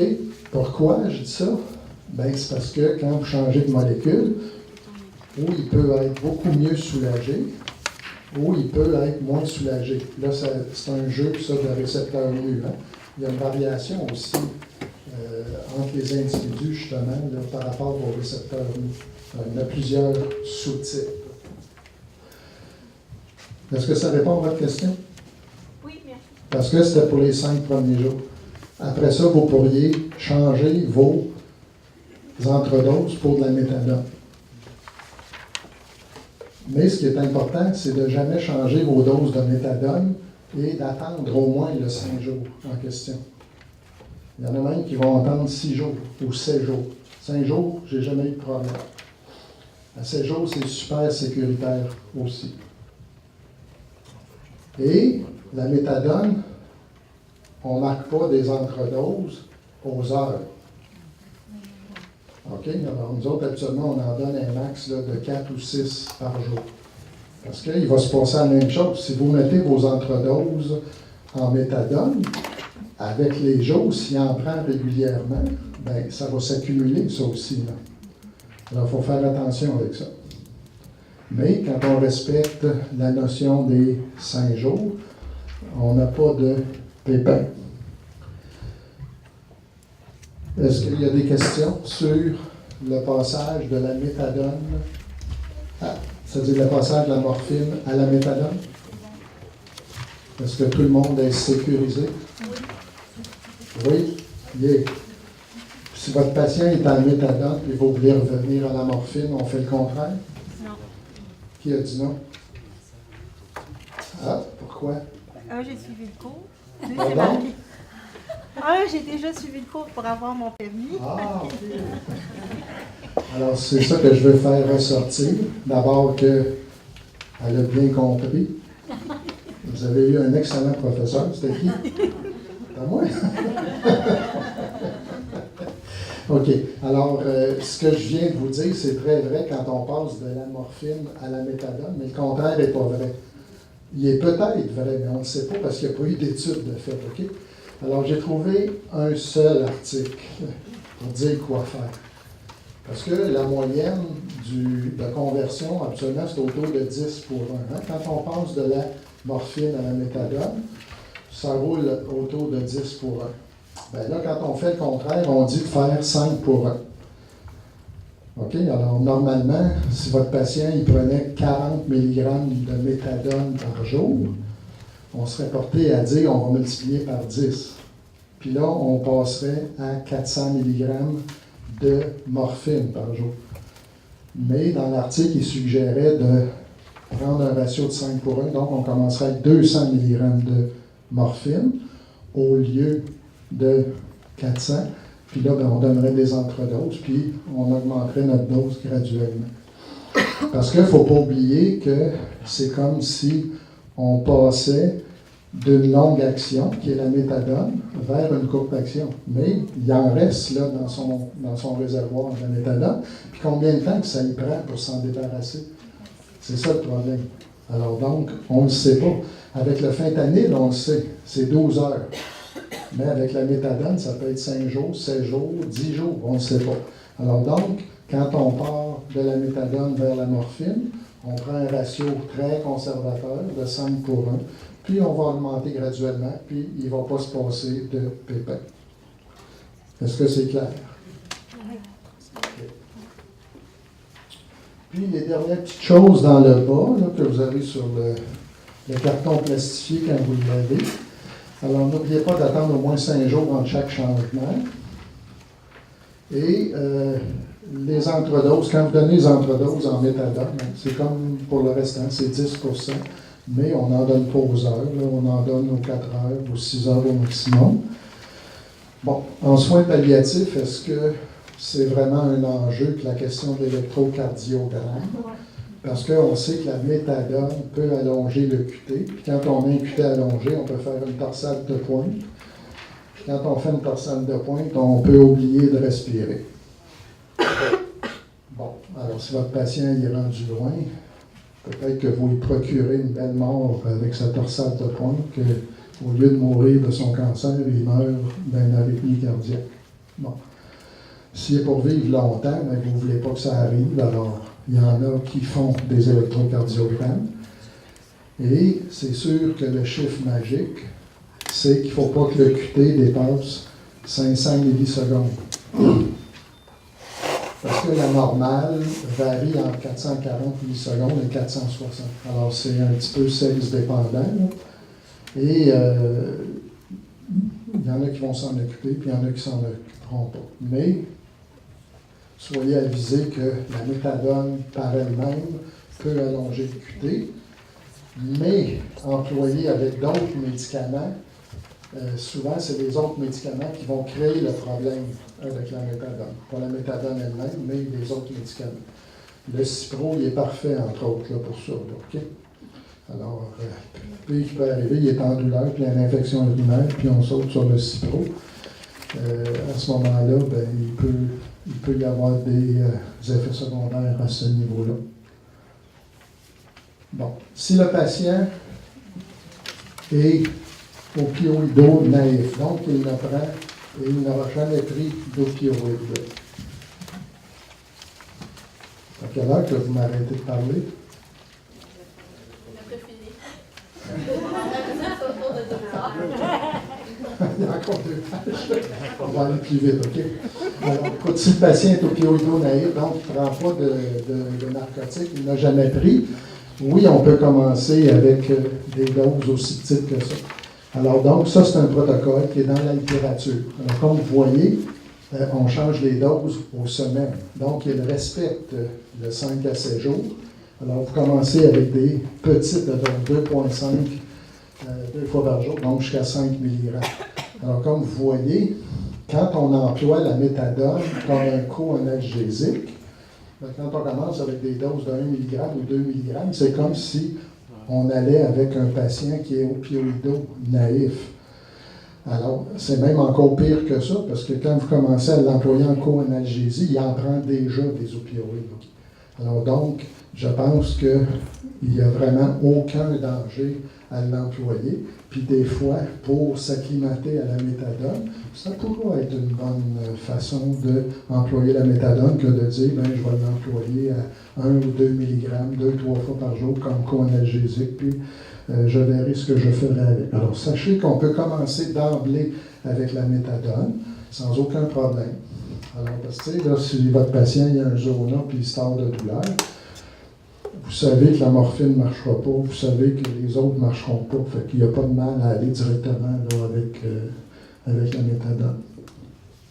Y a d'autres conditions qui vous viennent à l'esprit pour commencer directement en méthadone?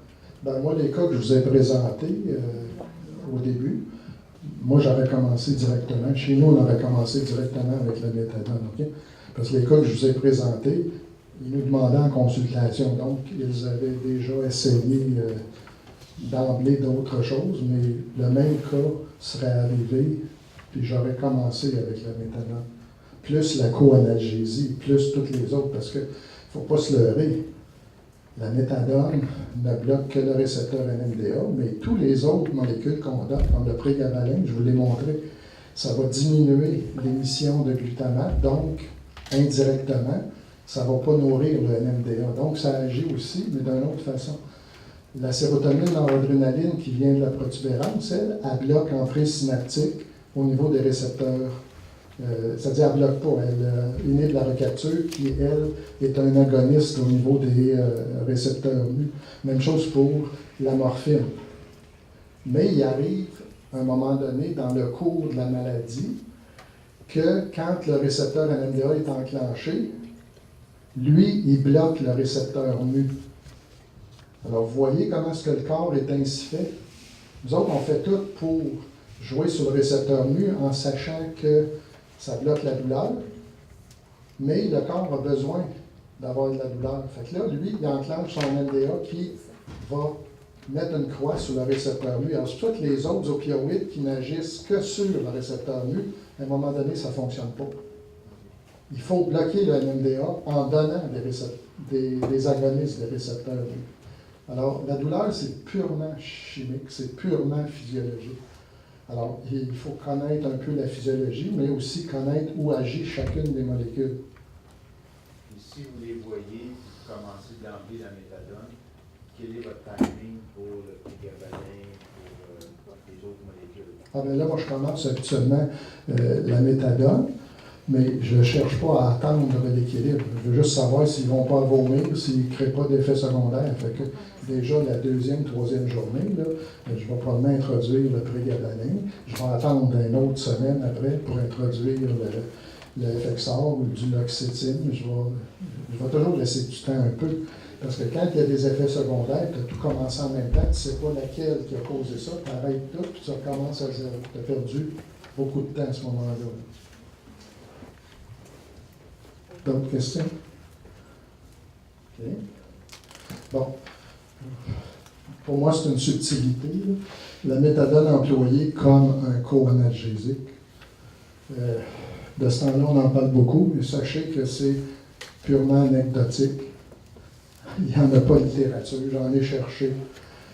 Moi, j'ai assisté au cours de Mme Néron à Québec. Est-ce qu'il y en a d'autres qui ont assisté au congrès? Non? Alors, elle a donné un cours là-dessus, puis c'est aussi son évaluation, là, que c'est anecdotique. La littérature, il n'y a vraiment pas rien d'écrit pour dire oui, on l'emploie là, comme un co-analgésique. Par contre, c'est consacré par l'usage, parce qu'on l'a tout essayé, puis on a tout eu notre cas miracle. Là. OK? Mais je pense qu'il y en a des gens qui réagissent à des mini-doses, effectivement, de méthadone, alors que d'autres, ça leur en prend de plus en plus. Et quand vous regardez quand est-ce qu'on emploie la méthadone en co-analgésie, bien, qui dit co-analgésie, c'est parce qu'ils prennent déjà d'autres sortes de morphine. Fait que là, la première question qu'il faut se poser, c'est sont-ils rendus à des doses de l'autre morphine que ça les a foutus en hyperalgésie? Alors, le traitement, c'est de bloquer le NMDA avec la méthadone, mais le traitement, c'est aussi d'enlever l'autre opioïde. Fait que là, si on enlève l'autre opioïde, il n'est plus en co-analgésie, il est devenu l'analgésique. Alors, c'est pour ça que pour moi, c'est une subtilité qui vaut ce qu'il vaut, mais on peut l'essayer si on veut. Les indications, c'est la même chose. Douleur neuropathique, chronique, tolérance, hyperalgésie, etc. Quand ça n'a pas répondu aux autres analgésiques, mais si ça n'a pas répondu aux autres analgésiques, le fait de mettre un bloqueur du NMDA et que ça répond, à ce moment-là, on peut penser que ça serait la méthadone en analgésie pure qui devrait être la bonne molécule. Ou encore de dire, ben, bloquons le NMDA pour le vrai, là, avec la kétamine. Alors donc, il va y avoir des discussions là-dessus là, dans les années à venir, j'en suis persuadé. Actuellement, j'en vois pas beaucoup la pertinence, là, à part qu'on l'essaye, puis qu'à des microdoses, des fois, ça va marcher. Mais je pense que ces gens-là, ça aurait marché de toute façon. Puis quand on est pris avec la méthadone, puis qu'on est pris avec l'autre opioïde, bien, ça en fait deux à manipuler, deux opioïdes.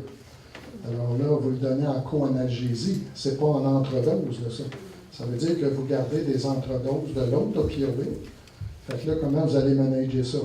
Alors, s'il est en hyperalgésie, bien, vous continuez à donner des entredoses de l'autre opioïde qui a créé l'hyperalgésie. Alors, pour moi, c'est souvent un cercle vicieux, puis je ne suis pas un fanatique de la méthadone en co-analgésie, en tout cas. OK. Si vous vous posez la question, vu que méthadone et kétamine, ça bloque le NMDA, est-ce qu'on peut penser que c'est logique de dire on va associer les deux?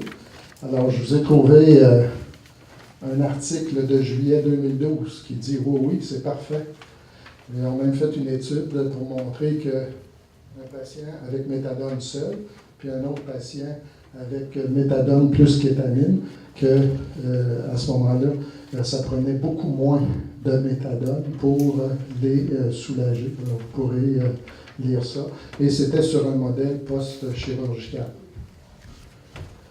Bon, alors en conclusion, j'espère que je vous ai montré que ça devrait faire partie de votre arsenal thérapeutique, que c'est une molécule indispensable, que si vous étiez un plombier, vous ne diriez pas, moi j'ai des ranges pour des tuyaux de 2 pouces, mais j'en ai pas pour des tuyaux de 4 pouces. Alors en soins palliatifs, il y a les petites douleurs et les grosses douleurs, fait que il y a des médecins qui sont équipés pour traiter juste les petites douleurs, mais je pense qu'à votre niveau, il faudrait que vous soyez équipés aussi avec les grosses douleurs. Et la méthadone fait partie de ces phénomènes-là. Alors, si vous voulez arrêter là, on peut arrêter ça là, parce que le restant... OK. Bon, alors ça, c'est quoi, ça, cette image-là, d'après vous? Hein? Non, c'est un cytochrome. Alors, on en parle souvent des cytochromes là, comme un système de défense contre les médicaments, mais en 3 dimensions, sur des microscopes là, électroniques, puis surtout en réfractologie. Alors, voici ce que ça a l'air, parce que finalement, c'est une protéine, un cytochrome, puis une protéine, vous savez qu'il y a un état premier, second, tertiaire et quaternaire. Quaternaire, c'est tout votre quartier sur lui-même. Alors que si on le prenait et qu'on le déroulait, bien, ça irait d'ici à Québec probablement. Alors donc, on est bâti comme ça là, dans le corps. Alors quand on a des protéines quaternaires, et les réactions chimiques se passent dans le noyau ici. Alors donc, le cytochrome, lui, il va chercher la molécule, il la rentre là. Là, il se produit une réaction chimique. Parce que le but du cytochrome, c'est de rendre une molécule hydrophilique pour qu'on puisse l'acheter dans l'eau, que les reins puissent l'éliminer. Alors donc, c'est ça que fait notre cytochrome. Alors, c'est à peu près le même principe pour les autres molécules aussi. Et les cytochromes qui sont le plus impliqués pour la méthadone, c'est le 2B6 et le 3A4. Parce que dans les cytochromes, ben, il y a plusieurs sortes de familles. Et à l'intérieur d'une même famille, il y a des frères et des sœurs. Alors donc, le 3A4, ben, c'est un frère, mais il y a le 3A1, 2, 3. Fait que là, c'est une famille de 4, 5, ceux-là. Okay? Le 2B6, ben, c'est une famille de 2. Il y a le 2B1 et le 2B6. Alors, c'est le même que ça fonctionne. Okay? Et vous avez un tableau que vous pourrez regarder. Vous voyez que la méthadone passe aussi par le 2D6 et passe aussi par le 3A4, en plus de passer par le 2B6. Alors, qu'est-ce que ça nous dit, ce tableau-là? C'est qu'il y a des médicaments qui vont inhiber le cytochrome. Alors, si vous prenez un médicament comme le Biaxin, le Diflucan, l'érythromycine, qui bloque le 3A4, qui est responsable d'éliminer votre méthadone, bien là, vous risquez que la méthadone va monter dans le système. Donc, quand on dit, regardez si c'est un inhibiteur du 3A4, puis qui prend de la méthadone, c'est parce qu'on ne voudrait pas que ça arrive, parce que si la méthadone monte, bien là, il risque d'être surdosé. Est-ce que son QT va s'allonger, puis est-ce qu'il va oublier de respirer? Alors donc, c'est le sens un petit peu du tableau. On ne peut pas apprendre ça par cœur. Moi, je le regarde encore une fois de temps en temps. Et le contraire est vrai. Parce que là, vous avez un patient qui fait des convulsions, qui est en douleur, il prend du Tegretol. Bien, le Tegretol, c'est un inducteur. Alors, actuellement, un inducteur, qu'est-ce qu'il fait? Il réveille le cytochrome 3-4, puis là, il fait travailler overtime. Il fouette. Fait que là, il arrive quoi? Bien, la méthadone, elle, il va en avoir moins dans le système parce que le cytochrome travaille tellement vite, tellement fort qu'il va l'éliminer, la méthadone. Alors donc, c'est ça quand on parle là, des interactions médicamenteuses. Et c'est vrai avec les autres, la codéine, avec l'hydrocodone, avec l'oxycodone, mais c'est surtout par le 2D6. Fait que là, vous voyez ceux qui ont des problèmes de métabolisation lente, hein, les slow metabolizers, mais parce que leur 2D6 fonctionne mal. Alors donc, il peut y avoir des interactions à ce niveau-là. Il n'y a pas de slow metabolizer au 3-4. Par contre, il y a une panoplie de médicaments et le fameux jus de pamplemousse. Hein. On en parle souvent, le jus de pamplemousse, mais il faudra en boire 1 gallon. Là, t'sais. Alors, avant qu'on le bloque, là, alors, le seul avantage que j'y vois, c'est de prendre sa pilule de Viagra avec le pamplemousse. Il va bloquer la métabolisation du Viagra. Alors donc, pour le restant, c'est à peu près ça. Si vous avez des sidérins, là, vous voyez qu'il y a une majorité de médicaments là, qui passent par le 2B6. À ce moment-là, il va y avoir une interaction avec la méthadone aussi. Alors, chez ces gens-là, des fois, bien les titrer puis les soulager, surtout quand il y a une nouvelle molécule qui arrive pour leur sida, il faut faire attention puis il faut se réajuster. Et vous voyez que les inducteurs du 2B6, là, il y a de la cortisone, il y a des cadrons, dexaméthasone, du phénobarbital, le dilantin, etc. Alors donc, dans cette classe de médicaments-là, avec la méthadone, on fait plus attention aussi. Mais quand vous perdez votre analgésie ou qu'il y a de la somnolence, regardez les autres médicaments qui viennent avec. Puis ici, dans votre iPad, vous avez un petit programme là, de Lexi Interact. Vous lui donnez Twirnet qui prend, vous pesez sur le piton, puis il va vous dire là, les interactions qu'il peut y avoir entre les molécules. Alors, la méthadone, on peut l'avoir en sirop, on peut l'avoir en pilule. Le sirop, il est commode. On peut le donner sublingual, on peut le donner sur la gencive, on peut le donner en lavement rectal aussi. Alors, donc, on n'est jamais mal pris. Ce qui veut dire que quand nos patients arrivent à la phase terminale, on n'arrête pas la méthadone. On peut continuer à leur donner leur sublingual. Alors, on fait préparer des concentrations assez fortes, là, style 10 mg par millilitre ou 20 mg par millilitre. Puis si on donne un demi-millilitre ou 1 millilitre, là, ça fait des bonnes doses. On peut le donner aux 2 heures, 4 heures, 6 heures, 10 heures. Alors donc, il n'y a pas de problème avec ça. Bon, et j'en serais rendu au quiz, mais ça, vous pouvez le faire vous-même. Et j'espère qu'il ne donne pas les réponses aux questions. Est-ce que la limite de 3 à 4 entredoses par jour cause problème? Non, on va jusqu'à 6, mais on dépasse rarement 6, par exemple. Parce qu'il faut dire que c'est toujours de l'ordre de 10 hein. Mais au bout de la journée, tu l'as rajouté, puis on ne changera pas l'entredose avant 5 jours. On garde toujours notre sécurité là, à 5 jours. Ça, c'est un must.